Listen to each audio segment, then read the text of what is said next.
આવું કરશો? અરે આ ઘરની વસ્તુ લાવી છે ને તો તમને લિસ્ટ બનાવી દઉં છું. ઇંગ્લિશમાં લખજો તો. સારું, વાંધો નહીં. પોટેટો, ઓનિયન,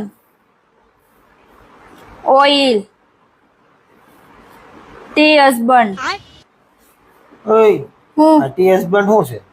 ટીને ગુજરાતી શું કહેવાય? ચા. અને હસબન્ડ ને? પતિ. હા, ચા પત્તી. તને કહું, હું ઇંગ્લિશ રહેવા દે, તું ગુજરાતીમાં જ લખ. સારું, વાંધો નહીં.